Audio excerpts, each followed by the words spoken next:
হুম। আচ্ছা, পরিবেশনের সাথে প্রথমটা ব্যাখ্যা করো। রাজু বলেন তো, প্রথমটা বলেন, এর প্রথম মানেটা কি?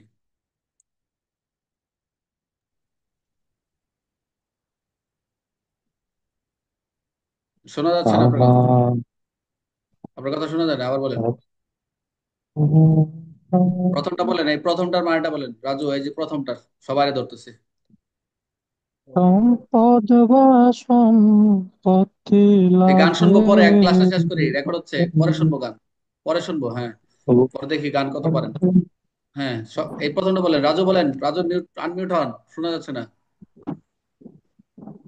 হ্যাঁ বলেন, এই প্রথমটা মানে আমি বলেন। তো সম্পদ বা সম্পত্তি লাভের অধিকারী, অধিকারী উহা হইতে তাকে বঞ্চিত করা। এখানে স্যার সম্পদ বা সম্পত্তি অধিকারী বলতে বোঝানো হয়েছে স্যার যে ব্যক্তিটা সংক্ষুব্ধ ব্যক্তি, সেটা এই আইনে নারী কিংবা কোনো শিশু যে নির্যাতিত হয়েছে, তার যে সম্পদ আছে সেই সম্পত্তি থেকে তাকে বঞ্চিত করা, ব্যবহার কিংবা লাভ লাভ থেকে, মানে অর্থাৎ তার আপনার ওয়াইফ যদি কোনো ব্যবহার সম্পদ কিংবা থেকে, তার আপনার অর্জন। আপনার পারিবারিক যে সম্পদ রয়েছে, যে সম্পদটা রয়েছে সে পাবে এবং অধিকার হবে, সেখান থেকে তাকে বঞ্চিত করে দিলেন, তাই তো? এটাই তো বুঝতে পারছেন? প্রথম হচ্ছে সঠিক তার স্যার। সম্পদ থেকে বঞ্চিত করা। জি, এটা পরীক্ষায় সঠিক এমসিকিউ স্যার। আসবে রিটার্নের জন্য, একটু দেখেন ভালো করে। তারপর বৈধ অধিকার। আরে বাবা, ক্লাসগুলো একটু নেন রে ভাই, একটু নেন ক্লাসগুলো, এখন কষ্ট হচ্ছে সামনে। আমি তো অনেক কিছু কিছু আইনে একটু কষ্ট হবে। তারপর দেখেন, তার উপর বৈধ অধিকার প্রয়োগ বাধা, তার যে বৈধ অধিকারের বাধা বাধা, প্রথম হচ্ছে সম্পদ থেকে বঞ্চিত করা, প্রথম পয়েন্ট হচ্ছে সম্পদ থেকে বঞ্চিত। তারপর ওটা হচ্ছে বৈধ অধিকার থেকে, তাকে বৈধ অধিকার থেকে বাধা দিছে, বারবার তাকে বাধা দিয়ে আসছে। তারপর হচ্ছে নিত্য ব্যবহার্য, এটা কে বলবেন? সংক্ষুব্ধ ব্যক্তিকে নিত্য ব্যবহার্য জিনিসপত্র প্রদান না করা, এটা কে বলতে পারবেন? যে সংক্ষুব্ধ যিনি ভিকটিম, তাকে স্যার নিত্য ব্যবহার্য জিনিস, খাট পালং যা কিছু আছে, ফ্রিজ টিভি এসি ফ্যান, এগুলা থেকে তাকে জিনিস নিত্য ব্যবহার করতে দেয় না, প্রদান না করা। তারপর দেখেন, বিবাহের সময়, বিবাহের সময় উপহার, বিবাহের সময় উপহার, স্ত্রী ধন, অন্য কোনো দান যৌতুক। সুযোগ দেন। প্রথম হচ্ছে বিবাহ সময় প্রাপ্ত উপহার, পরে স্ত্রী ধন থাকতে পারে, অন্য কোনো দান বা উপহার হিসেবে প্রাপ্ত কোনো সম্পদের সংযুক্ত ব্যক্তিকে বঞ্চিত করা। এই যে যা যা পাইছে বিবাহের আগে পরে সময়, স্ত্রী ধন, উপহার উপর তার বৈধ অধিকার প্রয়োগে বাধা, আবার আছে। এই কথাটা আবার আছে, বৈধ এটা বাদ দিয়ে দিলাম, এটা বাদ দিয়ে দিলাম আমরা, যে বৈধ এটা বাদ দিয়ে দিচ্ছি আমরা, দেখেন। বা না না, ঠিক না। তারপরে দেখেন, সাদ্দাম ভাই, আপনি আপনি কাইন্ডলি গান বন্ধ করেন, না হলে একটু চুপ থাকেন, আমাদের অসুবিধা হচ্ছে। তো কাইন্ডলি সাদ্দাম ভাই খেয়াল রাখেন। হ্যাঁ। আচ্ছা, তারপর হচ্ছে আমরা এক নাম্বার গেলাম কি, কোন সম্পদ অধিকার থেকে বঞ্চিত, দুই নাম্বার হচ্ছে বৈধ অধিকারের বাধা প্রদান, তারপর হচ্ছে তার নিত্য জিনিসপত্র থেকে না দেওয়া, তারপর স্ত্রীর ধন বা তার বিবাহ সময় যে সম্পত্তি গুলো পাইছিল সেগুলো কি না দেওয়া, চার নাম্বার পেলাম। তারপরে পেলাম যেটা হচ্ছে সংযুক্ত ব্যক্তির মালিকানাধীন যে স্থাবর অস্থাবর সম্পত্তি তার অনুমতি ব্যতি রেখে হস্তান্তর ও তার বৈধ অধিকার প্রয়োগে বাধা, আবার বাধা, বৈধ প্রয়োগ। এই বৈধ অধিকার থেকে আবার আসছে বাধা প্রদান কি, সংযুক্ত ব্যক্তির যে মালিকানাধীন যে সম্পত্তি রয়েছে স্থাবর অস্থাবর, এগুলি করে তার অনুমতি ব্যতীত হস্তান্তর করা। আই রিপিট, আমি বলতেছি আবার, কোন সম্পদ বা সম্পত্তি লাভের অধিকার থেকে বঞ্চিত করা। দুই নম্বর, বৈধতার অধিকার থেকে বাধা, নিত্য ব্যবহার জিনিসপত্র তাকে প্রদান না করা, তার স্ত্রী ধন বিবাহ আগে পরের সময় যে সকল পাইছিল সেগুলো থেকে বঞ্চিত করা। পরে হচ্ছে যে সংগত ব্যক্তির যে মালিকানাধীন তার স্থাবর অস্থাবর সম্পত্তি রয়েছে সেগুলো বাধা প্রদান করা। সর্বশেষ, পারিবারিক সম্পর্কের কারণে যে সকল সম্পদের সুযোগ সুবিধা থেকে সংগত ব্যক্তির ব্যবহার রয়েছে, উহা থেকে বঞ্চিত করা, উহার উপর তার বৈধ প্রকার বাধা প্রদান করা। আমি আবার বলছি, যে পারিবারিক সম্পর্কের কারণে কোনো সুযোগ সুবিধা যেটা পাওয়া যায়, যারা ভালোবাসা করে, তারা আইনের বাইরে কোনো কিছু লেখে না, তারা আইনের ভিতর থেকে একটু ভিন্নভাবে লিখে। এই ক্লাসে কয়েকদিন ট্রেনিং করাইতে হবে, জুম ক্লাসের ট্রেনিং করতে আমি এমন সিটি অফ করে দেবো, টোটাল আপনার কেউ কথা বলতে পারবে না, শুধু আমি কথা বলে যাবো। বারবার সাদ্দাম ভাইকে তো বারবার বলা হচ্ছে, আপনি হয় মুট করে রাখবেন, আনমুট করে রাখবেন, নাহলে আপনি চুপ থাকবেন। তা উনি তো কথা বুঝতেইছে না। সাদ্দাম, একটু একটু এই হন, হঠাৎ করে আমরা তো ক্লাসটা তো বুঝতে অসুবিধা হচ্ছে সবার। তাহলে আমরা এখানে যেটা নিলাম, দেখেন লাস্টের কথাটা, যে বাধা প্রদানটা বারবার আসতেছে। এই যে এই কথাটা বারবার, যে ভুক্ত হলে অধিকার রয়েছে উহা থেকে বঞ্চিত করা বা উহার উপর তার বৈধ অধিকার, এই যে যে লিগেল যে তার থাকার পাওয়ার বৈধ যে অধিকার রয়েছে, এই অধিকারটা হচ্ছে তার টোটালি হচ্ছে তার যে আমরা যে যে বিষয়গুলো জানি। তো এখানে আর্থিক যে সুযোগ সুবিধা, যে আর্থিক যে ক্ষতিটা আমরা পাইলাম, যে এখানে চারটার ভিতরে একটা আর্থিক ক্ষতি, এই আর্থিক ক্ষতিগুলো এগুলা। আমরা শারীরিক জানলাম, মানসিক জানলাম, যৌন জানলাম, এরপর আর্থিক ক্ষতি। আর্থিক ক্ষতি যদি আপনি মোটামুটি ভাবে নিতে চান, তাহলে আমি সহজ করে দিই সবাইকে। প্রথম হচ্ছে তার যে সম্পত্তি লাভের অধিকার রয়েছে এটা বঞ্চিত করবে, তার যে বৈধ অধিকার রয়েছে সেটা বঞ্চিত করবে, নিত্য প্রয়োজন জিনিস রয়েছে এগুলা থেকে বঞ্চিত করবে। আরেকটা হচ্ছে যে তার স্থাবর অস্থাবর যে সম্পত্তি রয়েছে তার অনুমতি ব্যতি রেখে হস্তান্তর করবে। আমি আমার ওয়াইফ যদি আমার স্থাবর সম্পত্তি তার যে রয়েছে, আমি তার সম্পত্তি তার অনুমতি ব্যতি আমি হস্তান্তর করে দিলাম, এটা করা যাবে না। আর রয়েছে রয়েছে সর্বশেষ সংগত ব্যক্তির যে ভোগ দখলের অধিকার রয়েছে, তাকে থাকার ভোগ করার যে অধিকার রয়েছে, এ থেকেও তাকে আমি বঞ্চিত করলাম। এই হলো মোট 5টা বিষয়, আর কিছু না। এটা হচ্ছে আমাদের একটু রিডিং করবেন কয়েকবার, 5বার এরকম মুখস্থ করার দরকার নেই। মোটামুটি আর্থিক ক্ষতিটা গুলো কি যদি পরীক্ষা আসে, যে পারিবারিক সহিংসতা প্রতিরোধ সুরক্ষা প্রতিরোধ আইনে এই আর্থিক ক্ষতিকে কিভাবে সংজ্ঞায়িত করা হয়েছে, বা আর্থিক কি কি সুযোগ সুবিধা থেকে বঞ্চিত করা হয়েছে, তখন কিন্তু এই 4-5টা পয়েন্ট লিখতে হবে। একবার না পড়ে যদি যান তাহলে তো নিজের মতো মন করে লিখবেন, কিছুটা হলেও লিখতে পারবেন। মোটামুটি পারবেন না এটা, এই যে 4-5টা জি পয়েন্ট? স্যার। আমার মনে হয় পারার কথা। এখন জি এমসিকিউ স্যার। দেখি, এবারে এমসিকিউ দেখি না কতটুকু পারেন। আর্থিক ক্ষতি বলতে কি বোঝানো হয়েছে দেখেন সবাই মনোযোগ। মানসিকভাবে কষ্ট দেওয়া, সংগত ব্যক্তি তার প্রাপ্য আর্থিক সুযোগ সুবিধা সম্পদ থেকে বঞ্চিত করা, শারীরিক আঘাত করা, সামাজিক অবমান করা। কোনটা হবে? ব্যক্তিকে, সংক্ষুব্ধ ব্যক্তিকে তার প্রাপ্য আর্থিক সুবিধা সম্পদ থেকে বঞ্চিত করা। শোনে আরেকটা বলি, এই যে 4টা বিষয় পারিবারিক সমতা, আমরা এত কথা বলার তো প্রয়োজন ছিল না। এগুলা সামনে কাজে লাগবে, বা রোদে কাজে লাগবে এবং বিভিন্ন ভাবে অ্যাঙ্গেলে পরীক্ষা আসে। আমি একটু ধৈর্য ধরে পড়াচ্ছি। এই যে অনেকে পারিবারিক সহিংসতা নারী শিশু দিয়ে আসছেন উত্তর, প্রশ্ন করছে পরিবেশ, যদি কানেক্টেড দেন মার্ক দিবে। হ্যাঁ, তাহলে আপনি যদি একটু ডিপলি পড়তেন, যখন শারীরিক নির্যাতন কথাটা আসছে তখন কিন্তু আপনি এখানে থাকতেন। বুঝতে পারছেন? তো অনেকে এটা আহ, একটু বোঝার ভুলের কারণে। তাহলে আমরা একটু মনোযোগ দেন সবাই ভাই। আচ্ছা, নিচের কোনটি আর্থিক ক্ষতির উদাহরণ? আর্থিক ক্ষতি: নিত্য ব্যবহার জিনিস প্রদান না করা, মৌখিক গালাগালি, হুমকি দেওয়া, শারীরিক নির্যাতন করা। দেখেন, আর্থিক নিত্য ক্ষতি কোনটি? প্রয়োজনীয় জিনিস। ব্যবহার্য জিনিস প্রদান না করা, নিত্য ব্যবহার্য। এই যে এখন একটু পার্থক্য ডিস্ট্রিক্ট করতে পারতেছেন 4টার ভিতরে কোনটা কোন ধরনের? বিবাহের সময় বিবাহের সময় প্রাপ্ত উপহার স্ত্রীধন থেকে বঞ্চিত করা কোন ধরনের নির্যাতন সে গণ্য হবে? মানসিক, শারীরিক, যৌন, আর্থিক, শারীরিক, কোনটা? আর্থিক। Very good. নাম্বার দিয়ে দেখেন, এটা তো দিচ্ছেন স্যার। পড়ছেন দেখে বলতে পারতেছেন, তার নাহলে কোনটা মানসিক, কোনটা যৌন, কোনটা শারীরিক প্যাস লাগাই দিতেন। এখন পড়ছেন দেখে কোনটা পারতেছেন। সংক্ষুব্ধ ব্যক্তির মালিকানাধীন সম্পত্তি তার অনুমতি ছাড়া হস্তান্তর করলে কি হবে? আইনি লেনদেন, আর্থিক ক্ষতি, নৈতিক, প্রহসন ত্রুটি। আর্থিক ক্ষতি। Very good. আর্থিক ক্ষতির নিচের কোনটি অন্তর্ভুক্ত নয়? আর্থিক ক্ষতি নিচের কোনটি অন্তর্ভুক্ত নয়? স্ত্রীধন থেকে বঞ্চিত করা, ব্যক্তি স্বাধীনতা হস্তক্ষেপ করা, প্রাপ্য সম্পদ থেকে বাধা ব্যক্তি দেওয়া। স্বাধীন এটা এই ব্যক- এটা এই ব্যক্তি স্বাধীনতা হস্তক্ষেপ করা, এটা কি বলেন তো? কি নির্যাতন, কে বলতে পারবেন? নিজের নির্যাতন। পালন করা বা মানসিক, কোনো মানসিক। স্বাধীনভাবে মানসিক, মানসিক। মানসিক। হ্যাঁ। আচ্ছা, সংক্ষুব্ধ ব্যক্তিকে তার প্রাপ্য সম্পদ ও সুযোগ সুবিধা ব্যবহার ভুক্ত হলে বাধা দিলে এটি কি? পারিবারিক মতবিরোধ, আর্থিক ক্ষতি, সামাজিক ব্যত্যয়, আইন সিদ্ধ কাজ। ঠিক। আর্থিক। Very good. আদালত আদালত উপযুক্ত কর্তৃপক্ষের আদেশ অনুযায়ী প্রাপ্য আর্থিক সুবিধা বঞ্চিত করা। আই রিপিট, আদালত বা উপযুক্ত কর্তৃপক্ষের আদেশ অনুযায়ী প্রাপ্য আর্থিক সুবিধা বঞ্চিত করা কি? প্রশাসনিক অবহেলা, আর্থিক ক্ষতি, শারীরিক, মানসিক। আর্থিক ক্ষতি, আর্থিক ক্ষতি। আর্থিক ক্ষতি। তাহলে মোটামুটি আমরা এই যে আর্থিক ক্ষতিটা দেখলাম, 5-6টা পয়েন্ট দেখলাম, আপনার বইটা একটু করে নেবেন। আর একটা একটা জিজ্ঞাসা ছিল স্যার। হ্যাঁ বলেন। যদিও এটার ভিতরে এটা বলা ঠিক না, তারপরে স্যার বলতেছে এই কারণে আমরা তো প্রমোশনের জন্য পড়ালেখা করতেছি জানার জন্য, এবং থানায় গিয়ে যাতে বাস্তব পরিস্থিতি মোকাবেলা করা যায় সেটার জন্য। রাইট, একদম একদম। এখন এখন বিষয়টা হয়েছে যে স্যার আমাদের এখানে রোমানা আপা আছে, রোমানা আপাকে নিয়েই বলি। হুম ধরেন স্যার এই যে এই এই এই যে আইনটা আমরা পড়তেছি এখানে আছে হচ্ছে এই যে 4 নম্বর যে পয়েন্টটা আছে, এখানে যে সংক্ষুব্ধ ব্যক্তির স্থাবর বা অস্থাবর সম্পত্তি। হ্যাঁ এখন রোমানা আপার বিয়ে হয়ে গেছে তার স্বামীর সাথে, এখন তার বাবার বাড়িতে স্থাবর সম্পত্তি আছে, তার ভাই সেটা বিক্রি করে দিছে কিংবা অন্য জায়গায় দিয়ে দিচ্ছে। হুম এখন রোমানা আপা কি তার এই আইন অনুযায়ী তার ভাইয়ের বিরুদ্ধে পারিবারিক ইয়া করতে পারবে? মানে এই যে অভিযোগ কিংবা এই যে সংক্ষুব্ধ ব্যক্তি হিসেবে এটা আইনের আশ্রয় আচ্ছা, চাইতে পারবে, হ্যাঁ আইনের থেকে আমি বলি, প্রতিকার পাইতে পারবে? এখানে আমরা আগে কিন্তু কিছু কিছু কথা পড়ছে, মনোযোগ দেন, কয় কথা হলো, খুব সুন্দর একটা প্রশ্ন করছে। আমরা থানায় কিন্তু যারা নারী শিশু হেল্প ডেস্ক আছেন, এই বিষয়গুলো খুবই লাগে, এই নারী শিশু এই বিষয়গুলো নারী সংক্রান্ত। তখন আপনি যখন কারো বক্তব্য শুনবেন, বক্তব্য শুনে আপনি নির্ধারণ করবেন, সিদ্ধান্ত নেবেন এটা কোন জায়গায় যাবে, কোন আদালতে যাবে, দেওয়ান আছে কি বলে ক্রিমিনাল। এবং বাদীকে সঠিক পরামর্শটা দিতে হবে। আপনি একটু ভুল পরামর্শ দেন বলে আপনার গায়ে লাগবে। তা আপনি এই বিষয়গুলো যে যে খুঁটিনাটি গুলো বিষয়গুলো জানতেছে, এগুলো কিন্তু খুবই উপকারী। সে যেটা বলছে তার বাড়ির সম্পত্তির কথা কিন্তু বলছে, পারিবারিক সম্পর্কের কারণে মনোযোগ দেন। আবার কথাগুলো আমি বন্ধ করে দিচ্ছি, তারপরে ওই কার মোবাইল এরকম চেরচের করে, কার সমস্যা কিছু বুঝি না, মনে হচ্ছে ইটার ভাটায় আসছি। হ্যাঁ, পারিবারিক যেটা বলছে, পারিবারিক সম্পর্কের কারণে যে সকল সম্পদ বা সুযোগ সুবিধা এই সংযুক্ত ব্যক্তির ব্যবহার ভোগ দখলের অধিকার রয়েছে। তাহলে তো এটাই তো আপনার 5 নম্বর পয়েন্টটা থেকে প্রশ্ন। 5 নম্বর, না না, এটা না, এটা সংযুক্ত ব্যক্তির মালিকানাধীন যে কোনো স্থাবর অস্থাবর সম্পদ তার অনুমতি ব্যতিরেকে হস্তান্তর করা উহার উপর বৈধ অধিকার প্রয়োগের বাধা প্রদান।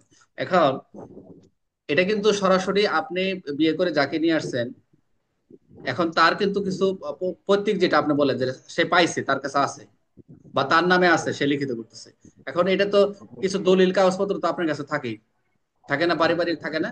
এখন সে জানে না এটা আমার ওয়াইফের। হ্যাঁ, এখন ওয়াইফের আপনি কি করলেন, এটা আপনার আন্ডারে নিয়ে আসে বললেন এই স্থাবর সম্পত্তি। মানে এই স্থাবর সম্পত্তি কি আপনি তো সম্পত্তি নিয়ে আসতে পারবেন না, কিন্তু ডকুমেন্ট গুলো নিয়ে নিলেন। এবং আপনি কি করলেন, যে তার অনুমতি ব্যতীত যে কোনো ভাবে একটা হস্তান্তরের চেষ্টা করলেন। কথা বোঝেন না? এগুলো তো আমরা থানা এলাকায় প্রায় পাই, প্রায়শই আমরা এগুলো দেখতে পাই যে এরকম কাজ করে, যে আমি আমার বাবার সম্পত্তি পাইছি, বিক্রি করে দিচ্ছি 20 লাখ, টাকা দিয়েছি, আমি ব্যাংকে রাখছি। তা এটা কি স্থাবরটা কি? এগুলো তখন টাকাটা কি স্থাবর না অস্থাবর? তখন টাকাটা অস্থাবর না? এখন টাকা তার নামে আছে, কিন্তু সে কি নমিনি দিছে তারে। সে যা কি করতেছে, তার অনুমতি ব্যতীত সে যা বিভিন্ন ভাবে এটাকে জাল করার জন্য বিভিন্ন ভাবে পাইকারি করতেছে। এগুলো যদি জানা যায় আর কি, যে স্যার, বিষয়গুলো। হ্যাঁ, না, আমার প্রশ্নটা হলো স্যার, আমার প্রশ্ন যেটা আমি, সেটা তো হচ্ছে এখন রোমানা আপা আর তার হাজবেন্ড হচ্ছে একটা পরিবার। হ্যাঁ। বিয়ের আগে ছিল হচ্ছে তার তার বাবা এবং ভাইয়ের পরিবার। হুম। বিষয়টা এরকম যে স্থাবর সম্পত্তি, আমরা আমরা যেহেতু বাংলাদেশে স্যার পুরুষ শাসিত সমাজ, এখন অনেকেই ওয়াইফের নামে কোনো ইয়ে করতে চায় না, মানে সম্পদ করতে চায় না। ওয়াইফের হ্যাঁ, স্থাবর সম্পত্তি বলতে জায়গা জমি, আর অস্থাবর সম্পত্তি বলতে সোনা দানা গহনা কিংবা অর্থ, হ্যাঁ, মানে হ্যাঁ, অর্থনীতি, অর্থ টাকা ব্যবস্থা। পয়সা, এগুলো বোঝায়। হুম। এখন এখানে এই আইনে যেটা বলা আছে স্যার, এই যে সংক্ষুব্ধ ব্যক্তির স্থাবর হুম। কিংবা অস্থাবর সম্পত্তি, এখন স্থাবর সম্পত্তি যদি আমার রোমানা আপা তার বাবার বাড়ি থেকে এক টুকরো জমি পায়, এখন সেই সেই দলিল যদি আমার কাছে না থাকে, রোমানা আপার বোর ইয়া ভাই এই জমিটা অন্য কাউকে তার মানে অনুমতি ছাড়াই অন্য কাউকে বিক্রি করে দিতে কিংবা ইয়া করে দিতে, এখন সেই ক্ষেত্রে এই এই আইন অনুযায়ী, এই যে এই এই মানে পারিবারিক সহিংসতা আইন অনুযায়ী রোমানা আপা তার ভাইয়ের এই যে কৃতকর্মের জন্য এই আইনে প্রতিকার চাইতে পারবে কি না? হ্যাঁ, পাবে, পাবে, পাবে, এটা আমার পাবে, প্রশ্ন স্যার। পাবে, পাবে, পাবে। কারণ হচ্ছে সে যদি বাধা দেয়, যদি সে যদি লেখা আছে দেখেন, ওই যে বাধা প্রদান, তার বৈধ অধিকার যদি বাধা প্রদান করে, সে যা কিছু করুক, কিন্তু স্যার বৈধ এটা অধিকার, সে এটাকে এদিক ওদিক করার। কিন্তু সে যদি যায় বাধা দেয় সঙ্গত ব্যক্তিকে, এটা সে প্রতিকার চাইতে পারে। কারণ আমরা তো মালিকানা দাবি করতে পারবো না ওদের। অন্য প্রত্যেক অন্যের ঘরে আমি আমার স্ত্রী বা আমি যে বলতে পারি নিয়া, বা এটা এটা কর, এটা করা যাবে না, এটা করা যায় না, কিন্তু আমার আইনগত অধিকার নাই, আছে অন্যের ইয়েতে সুযোগ নাই, কিন্তু সে কিন্তু নিয়ে আসতে পারবে, আপনার বিরুদ্ধে ডেলিগেশন নিয়ে আসতে পারবে। এবং এই আইনে সুরক্ষা পাইতে পারবে না, এই আইনে সুরক্ষা পাবেন আপনি, পাবেন না, আপনার ওয়াইফ পাবে, সঙ্গত পাবে। বুঝতে পারছি আপনার প্রশ্নটা। এখন তাহলে স্যার এই আইনে তার পরিবার বলতে, এখন তার রোমান আপার ওই একই পরিবারের স্বামী, শাশুড়ি, শ্বশুর, হ্যাঁ, এটা হ্যাঁ। ব্যতীত আবার আমার শ্বশুর বাড়ির শ্বশুর, শাশুড়ি, ওই শালা, যে ভাগনা, হ্যাঁ, পুতুল, হ্যাঁ, পারিবারিক এরাও সম্পর্ক। আসবে? হ্যাঁ, হ্যাঁ, আসবে, পারিবারিক সম্পর্ক আছে। পরিবার বলতে শুধু তো আপনার নিজের ছেলে মেয়ে এরাও না, পরিবার বলতে ওই যে জয়েন্ট ফ্যামিলিও আছে, আবার রক্ত সম্পর্ক আছে, বৈবাহিক, এগুলা বাড়লো ওর উপরে যেটা ডেফিনেশন পড়ছেন। আচ্ছা, তাহলে আমরা মোটামুটি আসলে এটা এখানে। আমি বুঝতেছিলাম না, আমি সরি সবাইকে ডিস্টার্ব করার জন্য আচ্ছা, এই ঠিক আছে, কারণে। ওকে, মোটামুটি জানছে যে অন্যরা কেউ এর সাথে আসবে কিনা কারেক্ট। আমরা যে পরীক্ষা প্রশ্ন যেটা আসলো গত বা আগের বারও, যে পুলিশ অফিসার দায়িত্ব কর্তব্য, যেটা আমাদের ভেরি ইম্পর্টেন্ট, এই একটাই ধারায় আপনাদের সবসময় কাজে লাগে, 3 এবং 3-এর কার্যক্রমের সাথে 4-এর সাথে সম্পৃক্ত। আর এটা হচ্ছে 12 ধারা, যেটা হচ্ছে দাখিলে আবেদন দাখিলের স্থান, যেটা পরীক্ষা আসছে সংক্ষিপ্ত ভাবে। এই যেগুলো পরীক্ষার মতো আসে, এগুলো একটু ওই যে আমরা প্রশ্ন তৈরি করবো পরীক্ষা নিয়ে। এই প্রশ্নটাই আমার 1000 প্রশ্নের ভিতরে এটা আছে, দুই তিন ভাবে আছে। এখানে একটা উদাহরণ দিয়েছে আপনাদের, যে পুলিশ অফিসার দায়িত্ব কর্তব্য। দায়িত্ব কর্তব্যের ভিতরে এখানে প্রথমে এটা প্রায় পাবেন, আমরা যেটা সাপ্লিমেন্টারি বা অন্য পরীক্ষাগুলো আসলে দেখছিল, যে আপনি থানা এলাকায় ডিউটি করতেছেন, থানা এলাকায় ডিউটি করে 999 বা সংবাদ পাইছেন যে আহ, আপনার একটা পারিবারিক সহিংসতা সংবাদ পাইছেন। পারিবারিক সংবাদ পাওয়ার আপনার পরে করণীয় কি, ওখানে যা কি করবেন? অবশ্যই আপনি যেহেতু আপনি 999 সংবাদ পাইছেন, অবশ্যই আপনার বিষয়টা থানার আপনার কনসার্ন অথরিটির মাধ্যমে জানাইতে আপনি যাবেন। আপনার আপনার কনসার্ন অথরিটি কে? আপনি বলেন তো, থানা যখন কাজ করবেন আপনার কনসার্ন অথরিটি কে? আপনার করতে স্যার হবে কে? Officer sir. Officer in-charge. Officer ইনচার্জের টেলিফোন নাম্বার কত? ওসি কে জানাচ্ছেন এটা টেলিফোন নাম্বারটা কত, কে বলতে পারবেন? ওসি কে জানালেন স্যার আমি এক জায়গায় যাচ্ছি, এই যে জানালেন এটা ওভার দ্য টেলিফোন, এই টেলিফোন নাম্বারটা কত? কেউ নাই স্যার পুরো জানালে দ্বারা ফোন কত? নাম্বারটা না না মুখস্থ নাই স্যার। আছে আছে। ওসি রে জানাবেন পিআরবি কত পিআরবি কততে? পিআরবি না, ঊর্ধ্বতন কার্যবিধি আছে। কর্তৃপক্ষকে জানানো। কার্যবিধি কত আছে? 100 150 স্যার। 150 না, ওইটাও না। 100 ওসি যে টেলিফোন ওসি রে যে জানানো, ওসির ক্ষমতা ওসি কে জানালে 168 তে কি বলা আছে? স্যার 150 150 আর হলো বিআরপি 120 স্যার। 120, পুলিশ আইন 23, 120 এগুলো তো মোটামুটি মামুলিক ভাবে সব মুখস্থ লেখেন। মনে হতো হচ্ছে 168 কি আছে জিজ্ঞেস করছি, পড়ছেন কেউ? 168 কর্তৃপক্ষকে স্যার অবহিত করা। এই যে তদন্তের ফল আছে স্যার। এইটাই আপনার যে কোনো কাজে ওভার দ্য টেলিফোনে আপনার এটাই কাজ। আপনার অনেকগুলো আছে কানেক্ট, 120 আছে, পুলিশ আইন 23 আছে, তারপর হচ্ছে এই যেটা বলে 168। এই যে মাঝে বলা এগুলো একটু জ্বালাই নেওয়া, দেখেন আপনার দায়িত্ব কর্তব্য দেখেন, ওটা তার পরীক্ষা লিখবেন না। পুলিশ অফিসার এই পারিবারিক সহিংসতা আমরা আইনে সুরক্ষা প্রতিরোধ আইনে এই 4 ধারে আপনার পুলিশের দায়িত্ব কর্তব্য বলা রয়েছে, এবং খুবই ইম্পর্টেন্ট খুবই ইম্পর্টেন্ট খুবই ইম্পর্টেন্ট এই প্রশ্নটি।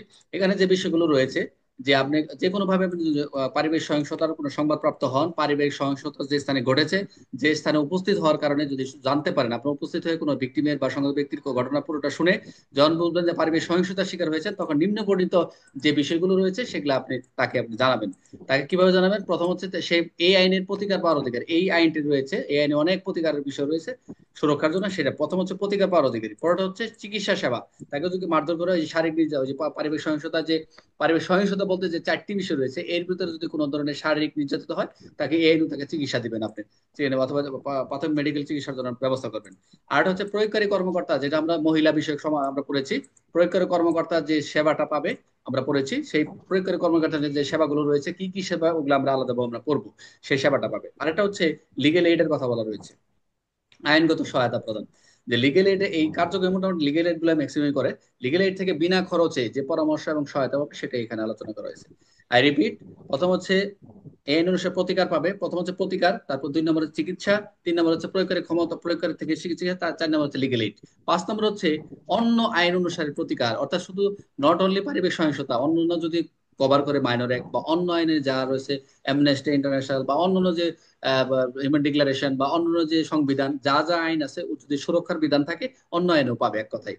সর্বশেষ সরকার কর্তৃক বিধি দ্বারা নির্ধারিত অন্যান্য যে দায়িত্ব প্রাপ্ত রয়েছে, এটাও বলছে যে অন্যান্য আইনে যদি যা দায়িত্ব কর্তব্য যদি সুযোগ সুবিধা পেয়ে থাকে, এই অনুযায়ী আপনি দায়িত্ব প্রাপ্ত কলম করতে পারবেন এবং পাবে সে সুবিধা। আমি শর্ট করে দিচ্ছি। প্রথম হচ্ছে আইনের প্রতিকার, 1 নম্বর, মনোযোগ দেন সবাই, আইনের প্রতিকার। 2 নম্বর হচ্ছে চিকিৎসা, 3 নম্বর হচ্ছে লিগেল প্রয়োগকারী কর্মকর্তা থেকে সেবা, 4 নম্বর হচ্ছে লিগেল এইড, 5 নম্বর হচ্ছে অন্য আইন অনুসারে প্রতিকার, সর্বশেষ হচ্ছে অন্যান্য বিধি ধারা দায়িত্ব কর্তব্য। কে বলতে পারবেন শর্ট করে? 5টা বলছি, আমি আবার বলে দিচ্ছি, নোট করেন।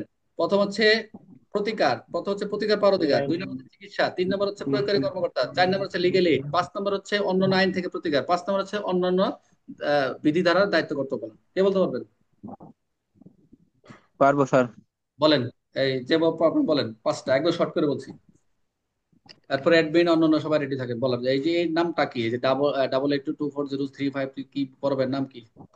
পেন দেখা যাচ্ছে, আচ্ছা বলেন, যে পারবেন বলেন, বলেন জুবার বলেন, আমি যে বলছি বলেন, অনেক ধৈর্য ধরে আছেন ক্লাসে, সকলকে স্যার আমি বলেন। বাইরে স্যার, গাড়ি ঘোড়া শব্দ স্যার। আচ্ছা ঠিক আছে বলেন, আরেকজন বলেন, এই রোমানা আছে, রোমানা বলেন তো, হ্যাঁ। 5টা বলেন, 5টা এক শর্ট করে। নাম্বার এক নাম্বার হচ্ছে প্রতিকার, 2 নাম্বার হচ্ছে চিকিৎসা, 3 নম্বর কর্মকর্তাদের জানানো, গুড। আর হচ্ছে আইনের আর পরামর্শ তারপরে হচ্ছে আইনে আমি ব্যবস্থা নেওয়া, তারপরে হচ্ছে অন্যান্য আইন অনুসারে আইন প্রতিকার। প্রতিকার। গুড। পরে অন্যান্য সাথে দায়িত্ব করতে হবে, খুব সুন্দর বলছেন। তারপর কামরুল, জাহাঙ্গীর বলতে পারবেন? জাহাঙ্গীর, জাহাঙ্গীর ভাই বলতে পারবেন? পারবো স্যার। আচ্ছা, আমি আরো সহজ করে দিই এটা। পরীক্ষা হলে যে এবার আসছিল দায়িত্ব কর্তব্য কি কি কি পাবেন, যখন আপনি ঘটনাস্থলে পৌঁছবেন তখন তাকে জানাতে হবে আপনি এই পাবেন ভাই, আপনার পারিবারিক সহিংসতা সংঘটিত হয়েছে, আপনি এই সুযোগ সুবিধা পাবেন, কি কি পাবেন, আপনি এই ব্যবস্থা পাবেন, এক হচ্ছে প্রতিকার, এই আইন থেকে প্রতিকার পাবেন, প্রতিকার পাবেন। 2 নম্বর হচ্ছে চিকিৎসা পাবেন, 3 নম্বর হচ্ছে প্রয়োগকারী কর্মকর্তা থেকে যে সেবাটা পাবেন সেটা পাবেন, 5 নম্বর হচ্ছে লিগ্যাল এইড পাবেন, তারপর হচ্ছে অন্যান্য আইন অনুসারে প্রতিকার পাবেন, পরবর্তী অন্যান্য আইন অনুসারে দায়িত্ব কর্তব্য পালনের যে সুযোগ সুবিধা সে পাবে মানে সরকারের কাছ থেকে। এখন একটা উদাহরণ দেখেন, আপনি একজন দায়িত্বরত পুলিশ অফিসার, একদিন টহলের সময় আপনি চিৎকারের শব্দ শুনে ধারণা করেন সেখানে পারিবারিক সহিংসতা ঘটেছে। বাসায় প্রবেশ করে আপনি দেখেন একজন শারীরিকভাবে নিপীড়নের শিকার হয়েছেন। এখন আপনি কিভাবে আইন অনুযায়ী পদক্ষেপ গ্রহণ করবেন, আর ভুক্তভোগীকে কোন কোন আইনে সহায়তা পাওয়ার অধিকার রয়েছে সে সম্পর্কে অবহিত করবেন। আপনার উত্তরে সংবেদনশীলতা প্রযোজ্য আইন ও আপনার তাই দায়িত্ব তুলে ধরুন। এখন আপনার করণীয় কি? প্রথম প্রশ্ন কে বলবেন, আপনার করণীয় কি? 999 সংবাদে উপস্থিত স্থানে আইন যে সম্পর্কে তাকে জানানো। আপনার কোন হচ্ছে এই সম্পর্কে তাকে ভালো করে বোঝানো, তাকে আইন সম্পর্কে তাকে জানানো যে এই আইন এই বলা রয়েছে। এখন কোন আইনে আপনি ভিকটিমকে সহায়তা করবেন, কোন আইনে? পারিবারিক সহিংসতা পারিবারিক সহিংসতা প্রতিরোধ ও সুরক্ষা আইনে সহায়তা করবে। তারপরে ভিকটিম কি কি আইন, ভিকটিম কি আইনে সহযোগিতা পাবেন? 4 ধারা কি পুলিশ কি পারিবারিক সহযোগিতা আইন পাবেন? সহিংসতা বিরোধী আইনে কঠোর তাদের আইন। আত্মরক্ষা পাবেন। তাহলে মোটামুটি পারবেন না? এটা পারবেন সবাই পরীক্ষা আসলে 4 দ্বারাই জি স্যার। ইনশাল্লাহ। সকলকে ধৈর্য ধৈর্য দেখ। এখন আসি দেখি কেউ সবাই বলবেন, কোন পুলিশ অফিসার পারিবারিক সংবাদ পান তাহলে তার প্রথম দায়িত্ব কি? অভিযোগ ফাইল করা, সহিংসতার শিকার ব্যক্তিকে প্রয়োজন তথ্য দিয়ে অবহিত করা, সরাসরি অপরাধী গ্রেপ্তার করা, সংবাদ মিডিয়াতে দেওয়া। সংহিতা প্রদানের তথ্য সহিংসতার অধিকার। শিকার ব্যক্তিকে প্রয়োজনীয় তথ্য ও অধিকার দিয়ে সহযোগিতা করা। গুড। 2, পারিবারিক সহিংসতার শিকার ব্যক্তি কোন আইনে বিনা খরচে সহায়তা পেতে পারেন? নারী শিশু নির্যাতন, আইনগত সহায়তা, দণ্ডবিধি, ফৌজদারি কার্যবিধি। কোন আইনে? আইনগত আইনগত সহায়তা সহায়তা প্রদান। আইন এটা লিগেল এইড। 2006 নং এটা হচ্ছে লিগেল 2006 এইড, মনে নং রাখবে, এটা হচ্ছে লিগেল এইড। আচ্ছা। 3, পারিবারিক সহিংসতা ঘটনা পুলিশ অফিসার শিকার ব্যক্তি কোন বিষয়ে অবহিত করতে হবে না? চিকিৎসা প্রাপ্তির সুযোগ, প্রতিকার পাওয়ার অধিকার, অপরাধী পেশাগত যোগ্যতা, প্রয়োগকারী কর্মকর্তা নিকট সেবা প্রাপ্তি। কোনটা করতে হবে না? অপরাধী পেশাগত। অপরাধের পেশাগত যোগ্যতা। এখন যে আপনার মারছে, আপনার ওয়াইফ রে বা আপনি যে ভিকটিম হলেন, ওরা যে মারছে, তোর কেটা মারছে, তার যোগ্যতা কি, এই ওর বাড়ি কোথায়, এগুলো তো তার কাছে জানার বিষয় না, এগুলো আপনি প্রশ্ন করবেন না। 4, পুলিশ অফিসারের দায়িত্ব কর্তব্য নিচের কোনটি অন্তর্ভুক্ত? সহিংসত স্থান রক্ষণাবেক্ষণ, শিকার ব্যক্তিকে আইন প্রতিকার উপায় জানানো, মামলা পরিচালনা করা, অপরাধের শাস্তি নির্ধারণ করা। কোনটা অন্তর্ভুক্ত? 2 নম্বরটা স্যার। শিকার ব্যক্তিকে শিকার ব্যক্তিকে একটাও না। আপনি যেখানে গেলেন ওখানে কোঅর্ডিনেট করবেন, সহিংসতা কোঅর্ডিনেট করবেন, মামলা পরিচালনা করবেন, অপরাধীকে নির্দেশ শাস্তি দিবেন না। আপনার কাজ হচ্ছে শিকার ব্যক্তিকে অন্যান্য প্রতিকার পাওয়ার যে উপায়টা এটা জানাবেন। পারিবারিক সহিংসতার শিকার ব্যক্তি চিকিৎসা পারিবারিক সহিংসতার শিকার ব্যক্তি চিকিৎসা সেবা প্রাপ্তি বিষয়ে অবহিত করে। এটি কার দায়িত্ব? উপজেলা নির্বাহী কর্মকর্তা, আদালত, পুলিশ অফিসার, স্থানীয় প্রতিনিধি। Police officer. Police officer. প্রয়োগকারী কর্মকর্তা বলতে কাকে বোঝানো হয়েছে? যিনি পারিবারিক সহিংসতা সংক্রান্ত সেবা প্রদান করেন, পুলিশ সুপার, মন্ত্রী পরিষদের সদস্য, স্থানীয় প্রতিনিধি। যিনি পারিবারিক সহিংসতা যিনি পারিবারিক প্রদান সহিংসতা সংক্রান্ত সেবা প্রদান করেন। গুড। পুলিশ অফিসারের দায়িত্ব কর্তব্যের মধ্যে সরকার বিধি দ্বারা নির্ধারিত দায়িত্ব পালন বলতে কি বোঝায়? সরকারের পরবর্তী নির্দেশনা, অতিরিক্ত দায়িত্ব, আদালতের আদেশ পালন, ব্যক্তিগত মতামত, মামলা নিষ্পত্তি করা। সরকারের পরবর্তী পরবর্তী নির্দেশনা নির্দেশনা অতিরিক্ত দায়িত্ব গ্রহণ। এটা কোনটা পড়ছেন? এই লাইনটা কোথেকে পড়ছেন? এই যে এই লাইনটা পড়ছেন হচ্ছে লাস্টের দিকে। আপনি যখন বললাম যে এই দেখেন, এই যে নিচের দিকে দেখেন এই লাইনটা আসছে, এই লাইনটা যে আসলো কোথেকে আসলো? এটা স্যারের লাস্ট পয়েন্ট স্যার। লাস্টে যে নির্ধারিত অন্যান্য দায়িত্ব করতে হবে, এটা বলা রয়েছে, অন্যান্য দায়িত্ব যদি থাকে সেটা পালন করবে। আচ্ছা। তারপর পাঠ, পারিবারিক সহিংসতার ঘটনাস্থলে উপস্থিত অফিসার তথ্য জানালে কি করবেন? আবার রিপিট, পারিবারিক সহিংসতার ঘটনাস্থলে উপস্থিত তথ্য জানলে কি করবেন? ঘটনাস্থল ত্যাগ করবেন, ভুক্তভোগী আইনি প্রতিকার ও সেবা তথ্য সংমত জানাবেন, সরাসরি বিচার করবেন। 2 নম্বরটা sir B. Very good, thank you very much. মোটামুটি প্রত্যেকটা ধারা ভাই ভেঙে দিচ্ছি। এখন কালকে থেকে আমরা এই কার মোবাইল জানি এমন একটু ডিস্টার্ব করে, রেকর্ড গুলো একটু ভালো মজা পাবেন না আপনারা শুনে। সবাই আচ্ছা, আমি যেটা বলতে চাচ্ছিলাম যে 4 পর্যন্ত আমরা পড়লাম, আমরা কালকে থেকে 5 থেকে শুরু করব। মোটামুটি দেখেন আপনাদের কিন্তু ধারা ভেঙে প্রশ্ন করে উদাহরণ তৈরি করে এমসিকিউ তৈরি করে আমরা শেষ করতেছি, ধারার ভিতর আর কিছু রাখতেছি না। একটু কষ্ট হচ্ছে যদিও, আমরা সামনের দিকে একটু আগানোর চেষ্টা করব। আজকে আমরা অন্য আইন পড়ছি। একটা প্রশ্ন ছিল স্যার। জি, একটু একটা প্রশ্ন ছিল স্যার। জি ভাই। এই প্রশ্নটা কি স্যার এই আইনেই আমরা দিব নাকি অন্য কোনো রেফারেন্স আইন আসবে এখানে? আমরা যখন কানেক্টেড সেকশন জানবো, যেহেতু আমরা নতুন সবাই, অন্যান্য রেফারেন্স অবশ্যই দিবেন, কেন দিবেন না? এই পরীক্ষা যারা দিবেন তারা মনে করবো যে অন্যান্য ধারার সময় তার আইডিয়া আছে, কারণ আমি লিখছি কানেক্টিং সেকশন অবশ্যই দিবেন, এটা হচ্ছে কম্বো বাধ্যকতা, আপনি দিবেন, এটা তো ক্লিয়ার, দিবেন এই আইন। যেহেতু এছাড়াও অন্যান্য বলে দিচ্ছে, অন্যান্য বিধান থাকলে লিখবেন, এখানে তো আপনি একটু আগেই বললেন, একটু আগে তো আমার পয়েন্টের জি জি ভিতরেই বললাম যে অন্যান্য আইন অনুসারে প্রতিকার, এই আইন অনুসারে তো প্রতিকার পাবে, আচ্ছা এবং আচ্ছা অন্য আইন অনুসারে প্রতিকার প্রাপ্তি যদি থাকে এবং অন্য আইনের অনুসারে যদি দায়িত্ব থাকে দিবেন, কেন দিবেন না? আমরা কি পারিবারিক বিপদে থাকবে? আমরা আইন কি একটাই, কানেক্টেড কানেক্টেড রিলেটেড দিব না আমরা? তাহলে মোটামুটি এই পর্যন্তই, আমরা কালকে আহ প্রয়োগকারী কর্ম থেকে শুরু করব। আজকে আর পড়াচ্ছি না, সবাই মোটামুটি মোটামুটি অনেকক্ষণ ধৈর্য ধরে আছেন, আর ক্লাস রেকর্ড ক্লাস আপনার দিয়ে দিব। কারোর সমস্যা থাকলে একটু অ্যাডমিন যারা আছে তাদেরকে হেল্প দিবেন, আমাকেও ফোন দিবেন, সমস্যা নেই। আর একটু গ্রুপে প্রশ্ন করবেন স্যার, সবাই। একটু পিডিএফটা দিয়ে দিন স্যার, একটু বললেন একটু পিডিএফটা দিয়ে দিতে। আচ্ছা, যে পর্যন্ত হয়েছে এই পর্যন্ত দিব, অসুবিধা নেই, সমস্যা নেই। আর সবাই বই কিনছেন তো, এই অ্যাডমিন ওনাদের মেসেজ দিয়ে দিবেন, কালকে সবাই বইয়ের ছবি দিবে, নাম লিখে সবাই বই কিনছে, কারা কারা বাকি ঠিক আছে স্যার। কোন বইয়ের ছবি স্যার? আমি বুঝতে পারি না স্যার, কোন বইয়ের ছবি? মেন বই যে কোনো মেন বই, মেন মেন বই